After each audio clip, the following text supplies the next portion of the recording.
Ya estamos en el segundo bloque y vamos a hablar de las formas de relacionarnos, de formar familias y de criar a nuestros hijos que fueron cambiando en las últimas décadas. Y hoy estos cambios a veces se viven con preocupaciones vinculadas a la salud mental, el uso también de las tecnologías y desafíos que atraviesan los adolescentes y también como padres. Por eso está conmigo Carlos Concalves, especialista en psicología clínica. ¿Cómo estás? Bienvenido. Bueno, buenas noches, gracias por la invitación, por el espacio y cuántos temas, ¿no?, que entran en un solo titular, además de mucha actualidad, ¿no? Si bien hay muchas cosas para pensar sobre lo que está pasando con la gente, con las familias, con los chicos, cada tema que se abre implica un abanico de consideraciones, todas muy importantes y algunas muy delicadas inclusive, y que no tenemos tantos parámetros universales como para tratarlos, ¿no? Claro. Creo que está en evidencia, todo el mundo lo ve, de que lo que pasa en esto de relacionarnos, de constituir familias, de criar hijos, fue cambiando, sigue cambiando y probablemente va a seguir así. Y va a seguir. Así que bueno, tenemos pocos marcos de referencia. Y nosotros en el medio tratando de acompañar, de entender y sobre todo de brindar algún tipo de sostén, ¿no? A quien tenemos al lado, a compañeros de trabajo, a sobrinos, hijos, Exacto. Abuelos, ¿no? Es ascendente y descendente la línea. En general lo que vemos es que para cuando nosotros tratamos de entender algo, eso ya está bastante más adelante de nuestras capacidades, ¿no? Hoy en día las familias ya no se entienden como se entendían quizá hace unas décadas, ni hablar lo que era la generación de nuestros padres, claro. Y bueno, ni toquemos a los abuelos porque pobre. Estos cambios siempre van aparejados de necesidades sociales, de cuestiones históricas, políticas, económicas. Hoy en día no se puede entender la estructura de una familia sin mirar todo su contexto y en dónde está instalada, ¿no? Claro, no solo interno, sino que es el entorno. Exacto, sí. Y además de esto, las problemáticas, ¿no?, que van apareciendo y que atraviesan a las familias, a todas las personas, entre las cuales nosotros tendemos a suponer de que en algún momento existió algún modelo que cuidaba de que algunas cosas no pasen. Hoy con la evidencia vemos que eso no fue así, claro. Y que por momentos hay conformaciones familiares o modelos de crianza que, si bien no se corresponden con lo tradicional, protegen mucho a las personas o dan espacios seguros para desarrollarse. Que creo que hoy también para la etapa de la adolescencia es donde más necesitan estar, de cierta manera, diría, protegidos o cuidados por los padres. Bueno, justamente esa etapa tan crítica, ¿no?, de la adolescencia, en donde nosotros de la ciencia vemos un sujeto en formación que se está estructurando, que está aprendiendo cómo se hacen las cosas, que sí, que no, de qué manera, y muchas veces las exigencias se le vienen encima y se esperan cosas que quizá no son propias de la edad o del momento del ciclo vital. Claro. Por lo cual, fíjate cómo aparece ahí una exigencia que no se corresponde con lo que sería propio de su momento, y además lo juzgamos, ¿no? Si hacen bien o mal las cosas en función de exigencias que quizás son del mundo adulto, a una persona que quizás está aprendiendo de qué se trata todo eso. Y también yo creo que ahí juega un papel, como dije, la tecnología que está hoy en día y al alcance de cualquiera. Bueno, mira, es como el gran tema, supongo, hoy en las aulas, en los consultorios, en las mesas familiares. ¿Qué hacemos con esto, no? Que la tecnología se instaló, va a seguir estando y va a seguir avanzando. Quizá es importante aclarar que nosotros solemos comprender que la tecnología en sí misma no es dañina.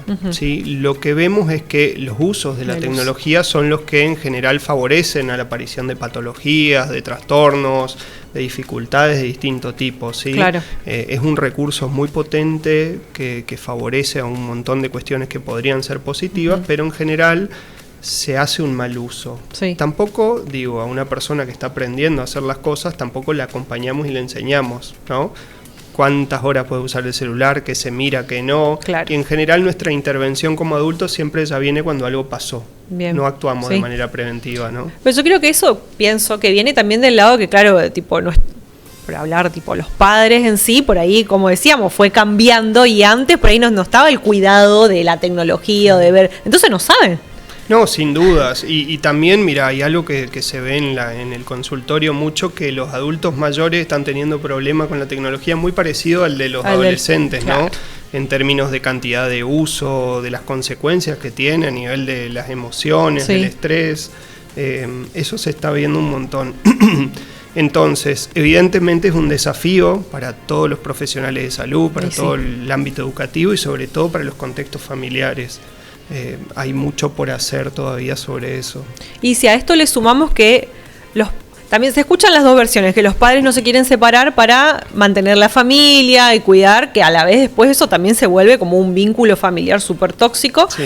Y lo contrario, ¿no? Nos separamos y cada uno vive soltero, que también influye en los niños. Bueno, sin dudas. Se ve un montón, o sea, quiero hacer como un paréntesis, pero se ve un montón se separaron y el maltrato y el niño ahí entre medio, y que hoy vas conmigo, hoy vas con el otro, que no, que sí, o sea, es como, me imagino para la cabeza, como decís, de crecimiento, más en un adolescente. ¿Qué pensamos, no? ¿Cómo nos influyen en nuestra psiquis? Exactamente, quiero mencionar que no hay un manual de crianza, un manual de separación ni un manual de casamiento para nadie. Si no sería muy fácil ahí. Se ha intentado hacerlo y tuvo consecuencias catastróficas. Surgen muchos fenómenos que se suelen ver, inclusive no solo en el ámbito clínico, aparecen en el colegio, en las facultades, en un montón de otros contextos en donde se ve que por determinadas cuestiones relacionales de los adultos, los chicos empiezan a ocupar lugares que no son propios de su edad, ¿sí?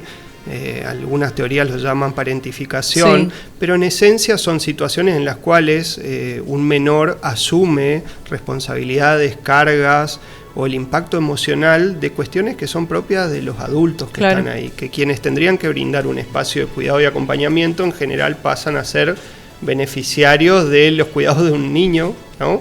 Que no tiene las herramientas para hacerlo, pero se tiene que hacer cargo de eso igual porque ya lo incluyen en esa lógica. Entonces, eso por definición es un síndrome muy estresante para el joven, porque se le está planteando una exigencia para las cuales no tiene, digamos, las herramientas. Y eso tiene un impacto muy grande, ¿sí? De hecho, hay algunos trabajos que ya hablan de las consecuencias que tienen a futuro ese tipo de situaciones.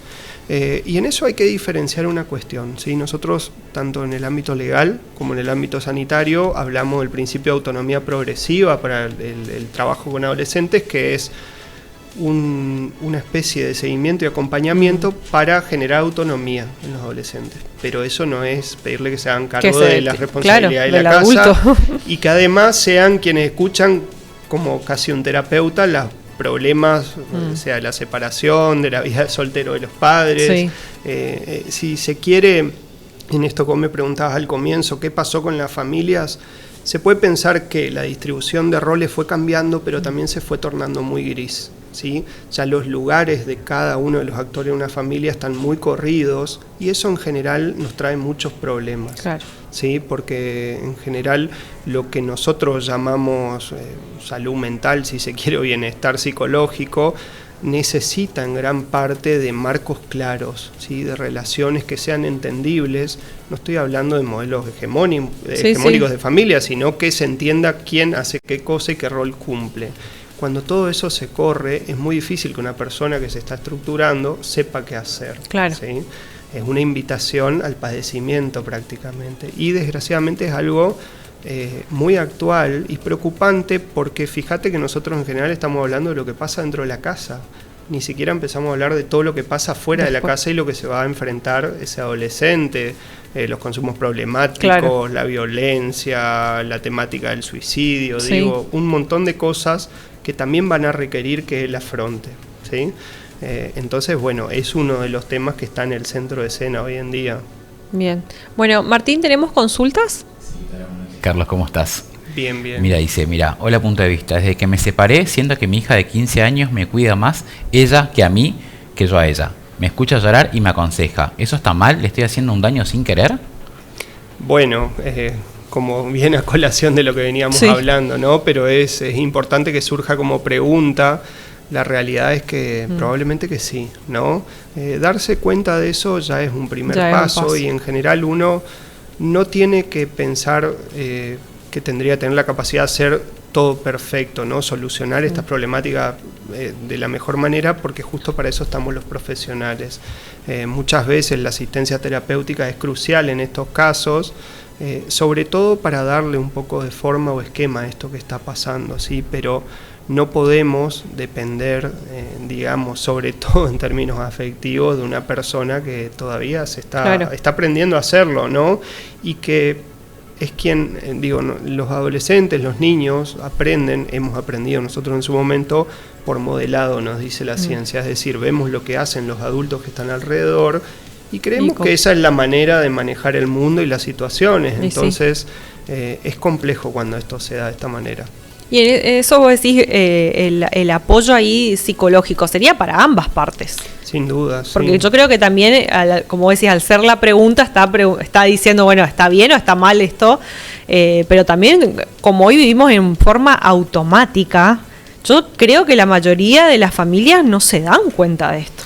La mayoría de las veces son dinámicas vinculares muy instaladas, que inclusive a veces se pasan de generación en generación y uno rastrea, y eso siempre fue así porque en la familia las mujeres siempre hicieron tal cosa, los varones a tal edad tenían que salir a trabajar, y ni siquiera hubo un cuestionamiento de eso, ¿sí?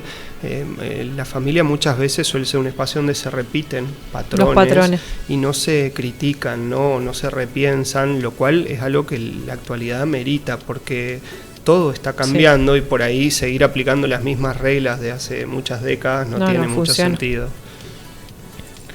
Buenas noches. Mi hijo adolescente se pasa horas encerrado en la habitación con la computadora y el celular. Si le tocas el tema, se reenoja.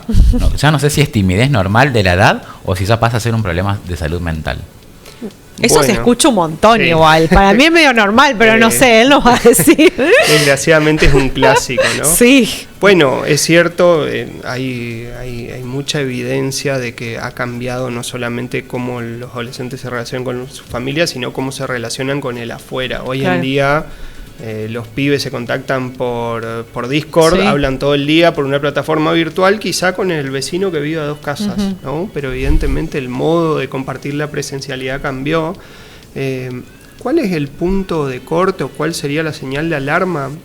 En general tenemos que mirar de cómo venía funcionando ese adolescente, si algo cambió demasiado de manera brusca, ¿sí? Es decir, hay chicos, porque pensemos que en la adolescencia es normal, el aislamiento en cierta medida suele aparecer, pero eso no puede ser una tendencia estática, es decir, no puede estar, cuando no está en el colegio, está encerrado en la habitación, eso no puede ser así. Y por ahí en esas consultas surge algo que es importante. Cuando decimos toco el tema, hay que ver cómo tocamos el tema. Sí, porque en general, ¿qué hacemos los adultos? Suponer cosas o dar por sentado otras, ¿sí? En donde en general cuando tratamos de charlar de estas cosas ya venimos con un juicio hecho, ¿no? Y juzgamos a ese adolescente y no lo escuchamos, ¿sí? Entonces las preguntas, sobre todo preguntas abiertas y tratando de comprender, son las que ayudan a por lo menos entender un poco mejor esto, ¿sí? Ver si es una situación que requiere asistencia profesional, si no, si es algo, si hay motivos por los cuales está haciendo esto. Pero en general hay que estar atentos porque este tipo de conductas suelen ser precursores de otro tipo de trastorno de la salud mental. Claro, creo que ahí es importante, bueno, como dije, o sea, pasa mucho, se escucha, pero bueno, tampoco decir, bueno, están todos en la misma, no caer en eso entonces, decir, no, están todos en la misma, todo, bueno, hay que, cada adolescente va a ser diferente, entonces hay que, como vos decís, hablar y preguntar y estar en contacto. Sí, y digo, hay veces que uno puede suponer que es algo normal y quizás es algo bastante anormal o es un indicador de que algo está pasando, ¿sí? Bien. No todo es porque le gusta el jueguito que tiene en el celular, a veces es porque se está ocultando algo, tiene miedo, ha sufrido algún tipo de violencia. Bien, perfecto. Por lo cual hay que preguntar. Bien. Mira, dice, hola Carlos, noto que los chicos hoy en día no toleran un no como respuesta, enseguida se frustran o le da un ataque de ansiedad. ¿Qué estamos haciendo mal los padres a la hora de poner límites? Bueno, otro gran tema, ¿no? En esto de los modelos de crianza. Se escucha mucho, ¿no? La crianza respetuosa, la crianza consciente, que suele ser bastante difícil de definir, ¿sí? La adolescencia es un periodo en el cual se necesita mucho darle espacio y lugar a la voz del adolescente, a lo que esa persona está expresando, cómo está entendiendo el mundo, pero requiere también límites claros, concisos y sobre todo sostenidos en el tiempo, ¿no? Porque una persona en esa edad está aprendiendo hasta dónde, cuáles son las fronteras, qué cosas sí, qué cosas no. Y los adultos tenemos grandes problemas en poner límites. O los ponemos de manera muy intempestiva, o a veces no los sostenemos en el tiempo, y lo que uno hace durante la semana es un límite, el fin de semana es una barrera que está levantada. Claro. Todo eso altera la percepción de coherencia que tiene una persona, ¿no? A nosotros nos cuesta de adultos entender cuando las cosas cambian. Imagínense prohibirle el celular en determinados horarios a un chico, pero después el fin de semana dárselo libre. 20 horas al día, ¿sí? Esa es un problema bastante frecuente y que también, fíjate cómo aparece ahí el berrinche, el ataque de ansiedad, el griterío, que son cosas que hoy en día parece que le tenemos miedo. ¿Sí? Los chicos no se tienen que frustrar, no tienen que hacer berrinches, no tienen que hacer nada de eso. Y en general, cuando nosotros tratamos de suprimir o evitar que eso pase, lo estamos reforzando, ¿sí? Muchas veces ese tipo de conductas o de actos surgen como un llamado de atención o como un pedido de algo. Y se ve que rápidamente los padres acuden y ponen a disposición de ese niño todo lo que sea necesario para que eso baje. Calme, claro. Entonces en sí mismo estamos reforzando esa conducta y por eso se vuelve cada vez más habitual. El poder tolerar la frustración, el poder enojarse, el poder hacer un berrinche son cruciales para después desarrollar una gestión emocional sana como adulto. ¿Por qué? Porque de adultos van a haber enojos que no van a depender de nosotros, van a haber frustraciones que no vamos a poder evitar, y en general aprendemos a regularnos en la medida en que encontramos alternativas a ese berrinche de la infancia durante todo lo que nos queda de la adolescencia y la adultez. Pero en general tratar de suprimir eso tiene un efecto totalmente contradictorio y lo empeora muchas veces. Bien, ahí, bueno, pero ahí es como decir, bueno, faltan las herramientas de los padres, decir, bueno, ¿qué hago? Porque lo que automáticamente queremos hacer es decir, toma, calmate, viste, como encima en todas las edades. Sí, es que van probando también los chicos a los padres, digo, porque pasan también con amigos que, bueno, se van al dormitorio con los chicos, se frustran, pero al rato se les pasó y vienen normalmente. O sea, ¿qué hacer en ese caso? También los dejamos, que se les pase, vamos al dormitorio, hablamos con ellos. Es tan delicado el tema. Sí, y nosotros en general los adultos tratamos de encontrar un protocolo de acción que nos solucione todo, ¿sí? Pensemos que cada familia es un mundo, cada vínculo es muy particular y en general el manejo de ese tipo de situaciones tiene que ser siempre, nosotros decimos, situado, considerando las particularidades de esa casa, de ese niño, qué cosas necesita, qué pide, qué le hace falta, qué puede dar el adulto. Aparecen estos grandes simplificadores como las tablets, los celulares, ¿no? Que son, le decimos, el chupete electrónico, porque donde pasa algo tienen un impacto tremendo, pero es una mala inversión a largo plazo, ¿no? Porque estamos gratificando una demanda de manera inmediata, que luego durante la vida no pasa así, ¿no? Porque uno se presenta a una entrevista de trabajo y quizás está una semana esperando una contestación, o digo, a nivel vincular, cuando busca a una persona, digo, no todo va a ser inmediato, y vivimos en el mundo de la inmediatez, y eso nos está trayendo muchos problemas, porque si hay algo para lo que no estamos preparados es eso, nuestro cerebro está diseñado para otras exigencias. Hace más o menos varios miles de años que no cambió demasiado estructuralmente nuestro cerebro y tenemos emociones del pasado para vivir en el presente con exigencias de un mundo dinámico que va cambiando, ¿no? Seguimos en la escuela enseñando polinomios y la división de países, no sé, del sudeste asiático, pero no enseñamos gestión de las emociones, tolerancia a la frustración, habilidades sociales. ¿No? Hay tantas cosas importantes para la etapa formativa de un niño y no las damos.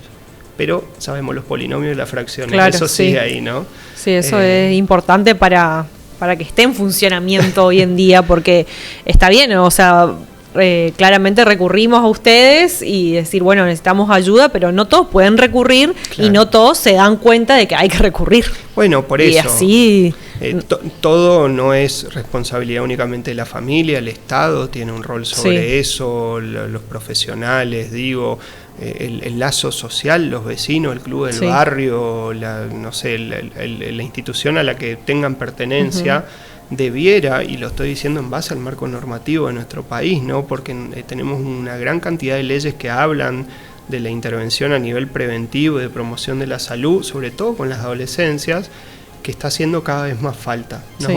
Y en el medio estas problemáticas emergen y la familia se trata de responsabilizar por algo que es mucho más grande. Muchas veces son, digamos, necesidades estructurales que no están dentro del perímetro de acción de una mamá soltera, claro, de un padre que trabaja todo el día. Sí. Entonces, bueno, hay que ser conscientes de eso.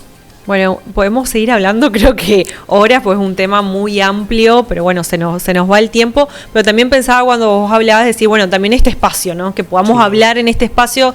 Llegamos ahora en vivo, estamos para el otro lado en la tele, nos está mirando, y también después subimos a las redes sociales que haya este tipo de información, ¿no? Sin dudas. Sí, es un espacio en sí mismo de promoción y prevención de la salud, ¿no? Poder hablar de estas cuestiones es muy importante.